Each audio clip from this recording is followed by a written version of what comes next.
exactement. Il est midi. Sur Radio Tribi FM.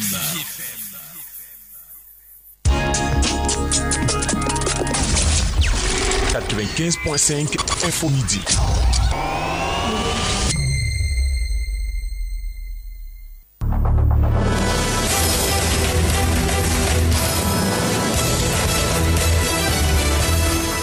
Bonjour.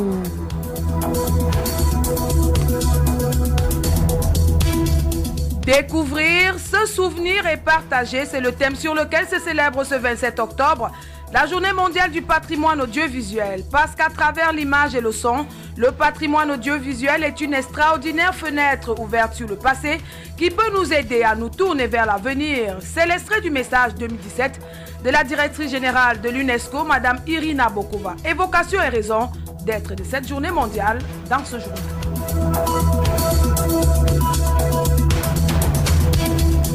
L'autre sujet à la une de 95.5 Info Midi est celui de la sécurité de nos enfants dans les écoles et même sur le chemin de l'école. Cas précis des plus petits de la maternelle. On parlera du partage des responsabilités entre parents et les responsables des établissements.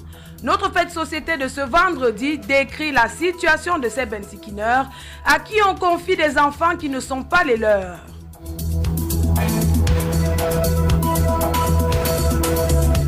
Et puis en sport volleyball, au bout du suspense, au Cameroun, 30e mondial s'est qualifié pour les demi-finales du championnat d'Afrique des nations de volleyball. C'était hier face à la Libye, 3-7-0 au Caire en Égypte. En football, ce sera l'agenda du week-end des clubs européens. Madame, messieurs, voilà pour le sommaire et merci pour votre fidélité au journal.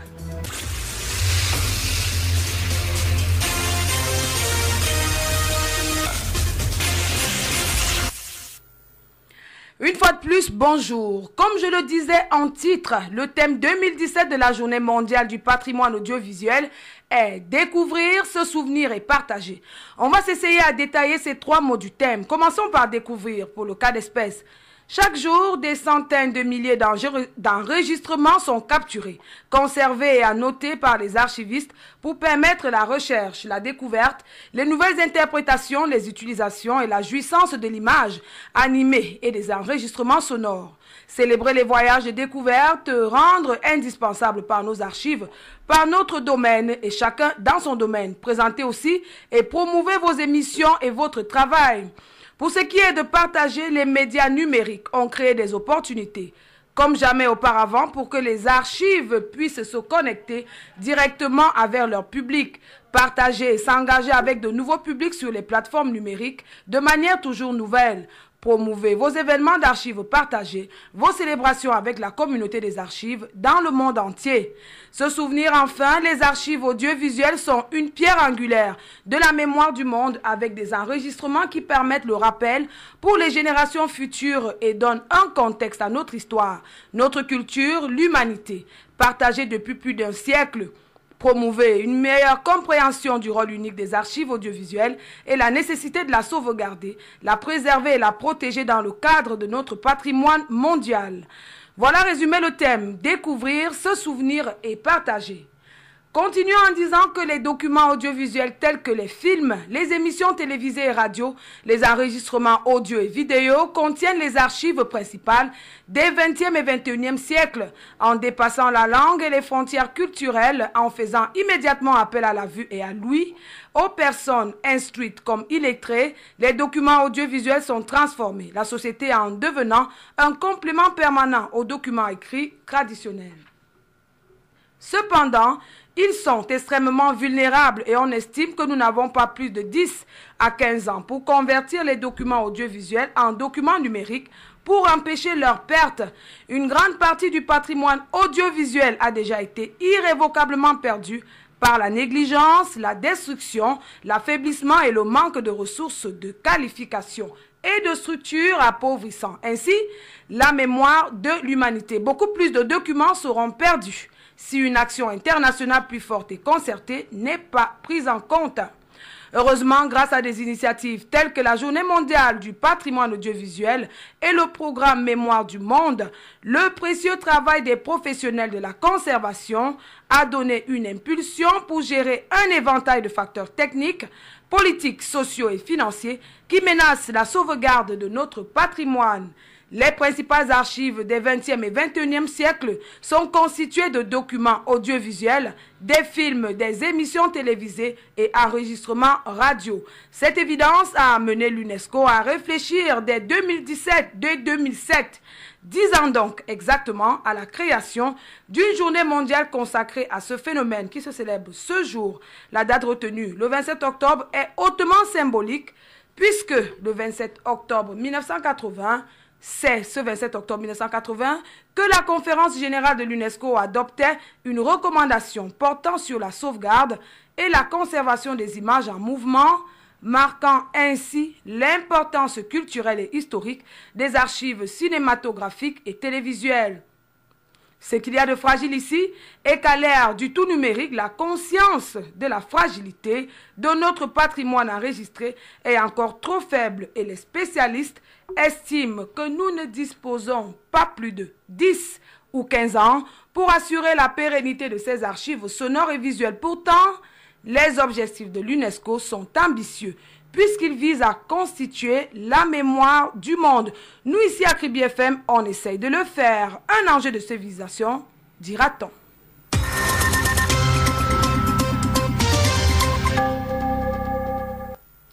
Place à notre deuxième une à présent. De plus en plus, le problème d'insécurité en milieu scolaire et surtout dans les écoles primaires et maternelles devient plus récurrent.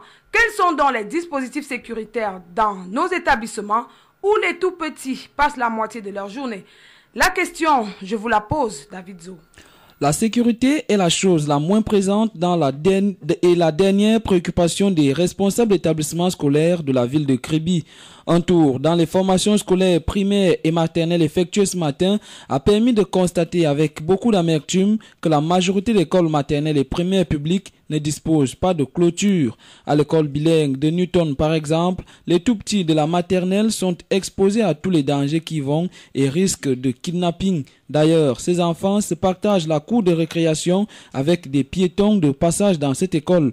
Plus loin, à l'école maternelle d'application de Kribi 1er, c'est une barrière presque inexistante en planche qui accueille les visiteurs dans cette école en plein dans une broussaille. Le plus difficile a été bien sûr de rencontrer les responsables de ces formations scolaires publiques qui nous ont exigé de nous adresser d'abord à leur hiérarchie.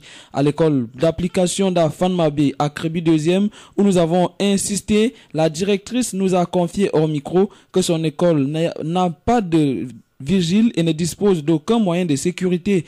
Cependant, les écoles privées laïques et même confessionnelles prônent pour la sécurité de leurs élèves. Entre clôture bien faite et identification des parents et des mototaximens à la sortie des cours, rien n'est négligé dans ces écoles. Geneviève Azoua est directrice d'une école maternelle privée. Elle explique. D'abord, bonjour.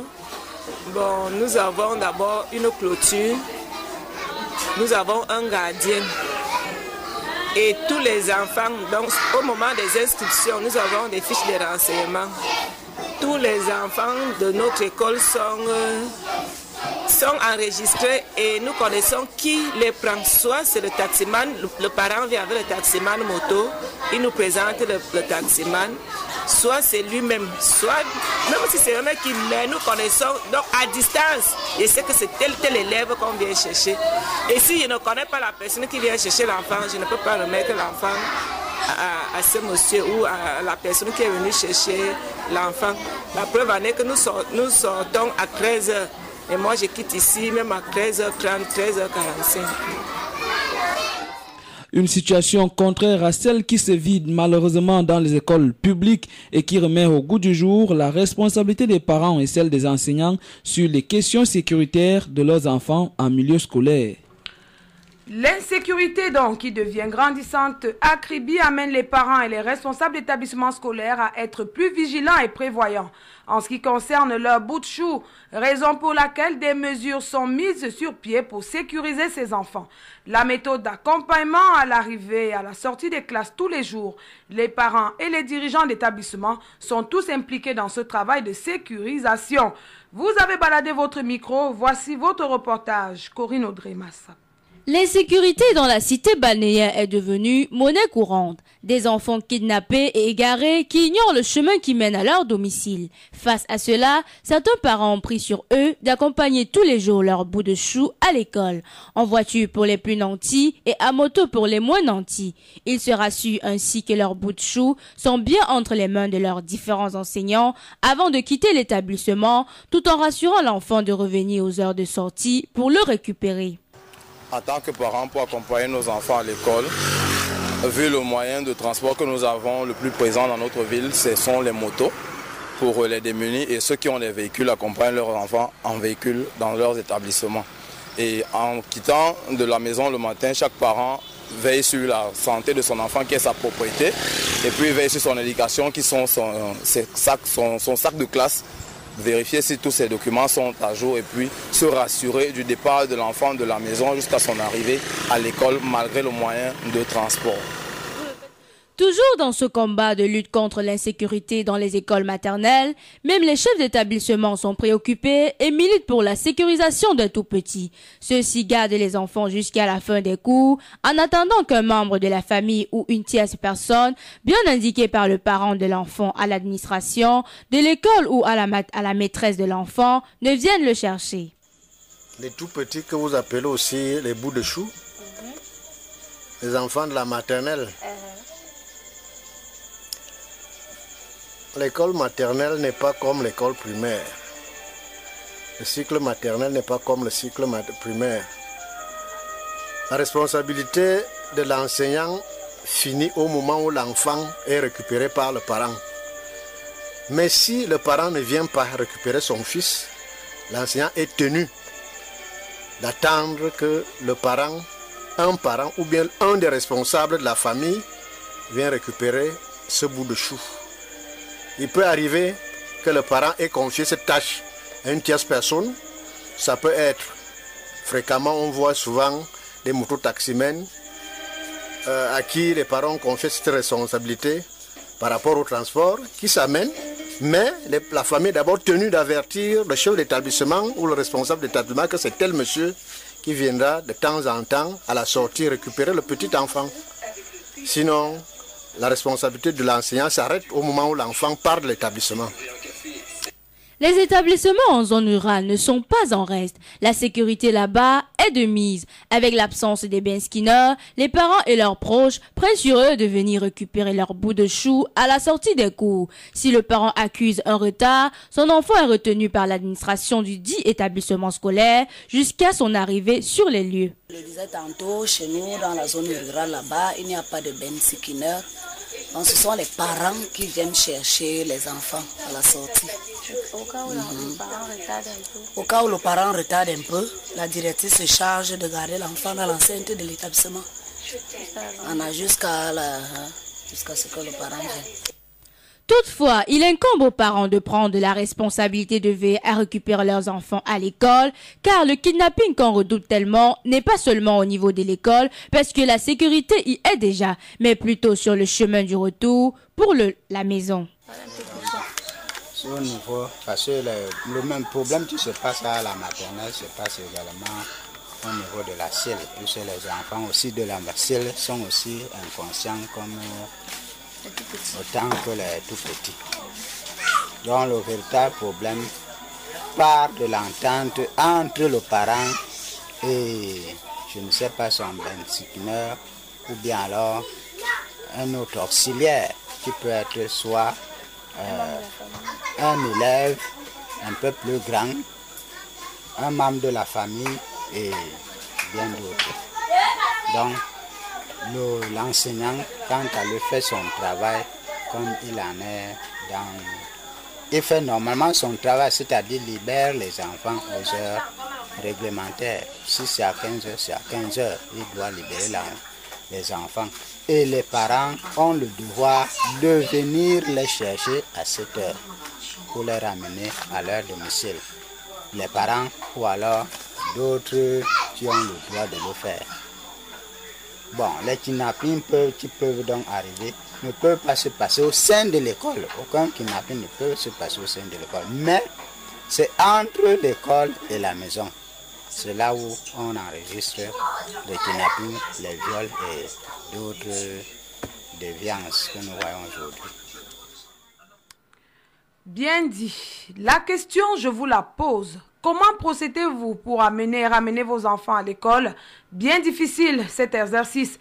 À Kribi, certains parents semblent avoir trouvé la solution en confiant les leurs à des mototaximens. Ces derniers se chargent au quotidien de leur transport malgré les dangers que cela comporte, surtout quand il s'agit de se faire payer.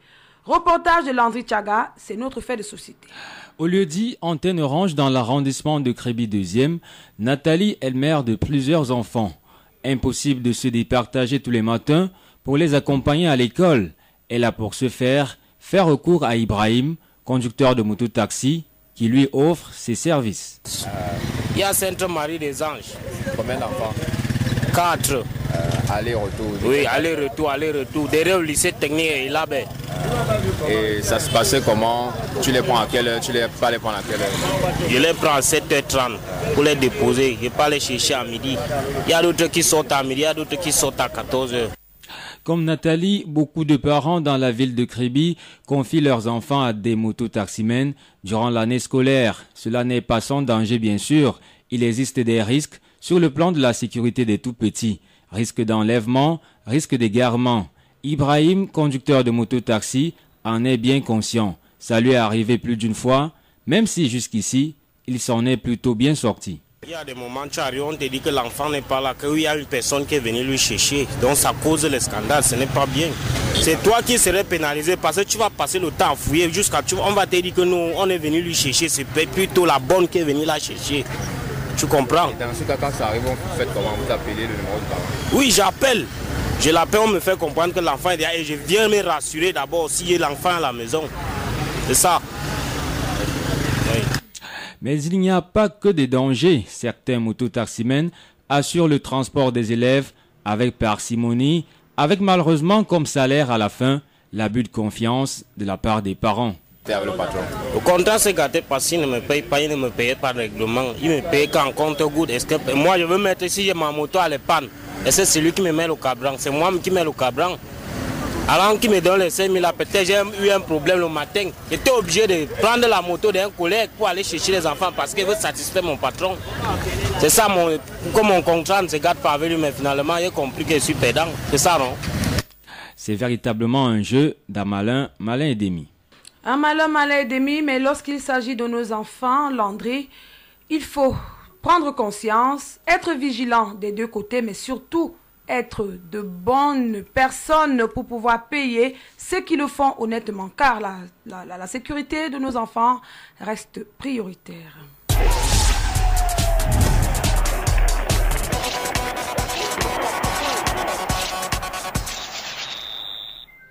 C'est le sport. Début de week-end en rose. Sauf que, au bout du suspense, le Cameroun, 30e mondial, s'est qualifié ce 26 octobre pour les demi-finales du championnat d'Afrique des Nations de volleyball. Une qualification acquise au bout d'un match intense et une victoire à l'arraché contre la Libye 3-7-2. Après la finale perdue en 2011, le Cameroun retrouve l'Égypte en demi-finale, des Égyptiens présentés comme grand favori de la compétition après avoir remporté les 6 derniers trophées. Le Cameroun a donc pour mission d'infliger à l'Égypte sa première défaite depuis 2005. La première demi-finale se joue donc ce soir à 18h heure du Cameroun et oppose la Tunisie à l'Algérie. La seconde, c'est à 20h où Camerounais et Égyptiens s'affronteront. C'est au terme de ces deux rencontres que sortiront les deux finalistes. Finale qui se joue justement dimanche prochain. À nous de croiser les doigts et de dire « Allez les Lions !» En football, le week-end sera riche pour les passionnés de foot et de grands championnats. Dès ce soir, en Ligue 1 française, le leader du championnat, le Paris Saint-Germain, affronte dès 19h45 Nice. Et demain à 16h, Bordeaux sera face à Monaco. Montpellier recevra Rennes à 17h et dimanche, l'Olympique de Marseille du Camerounais Cliton Dié sera en déplacement à Lille, alors que l'Olympique lyonnais de Nicolas Nkoulou recevra Metz.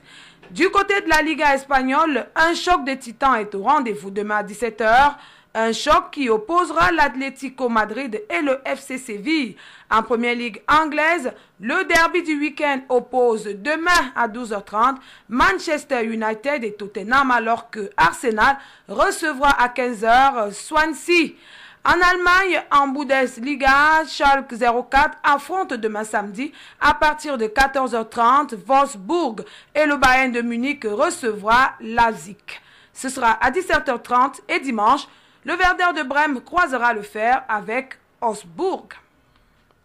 Sport local à présent, un match amical et de fraternité opposera dimanche 5 novembre 2017 prochain à 15h. Ce sera au stade de Léniège.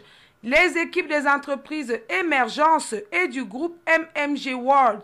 Cette rencontre de football est d'ailleurs une initiative de l'équipe de football du groupe MMG World et celle d'ailleurs qui a invité Émergence à célébrer l'amitié et la fraternité alors qu'on sera à la veille du 6 novembre à travers ce match de football. Journal qui s'achève.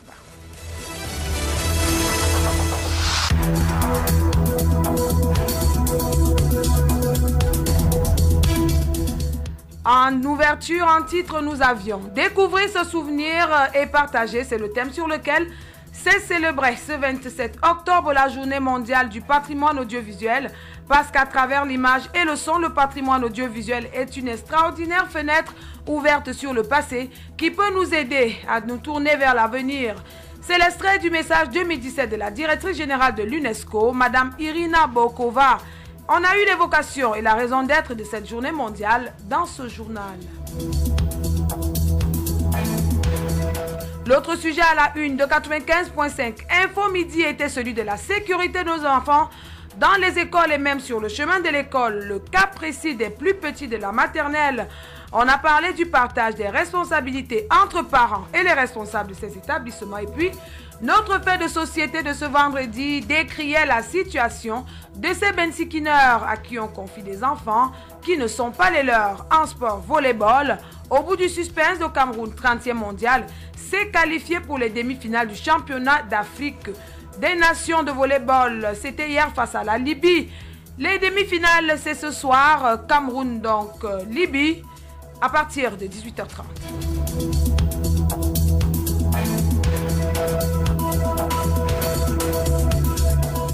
Vous avez enfin eu l'agenda du week-end des clubs européens pour les fans de foot et du bon football. Malgré la voix cassée, c'est avec un plaisir que je vous ai servi ce journal. Journal justement mis en onde et réalisé par Ludovic et Wandje, préparé par l'ensemble de la rédaction. Moi, je suis Aurélie Crescence Mbida. De votre fidélité au journal, merci. Surtout de faire le choix d'écouter la radio leader. Bonne suite de nos programmes. À tous, surtout, bon début de week-end à lundi 12h avec le même plaisir et beaucoup plus avec une voix suave. Merci.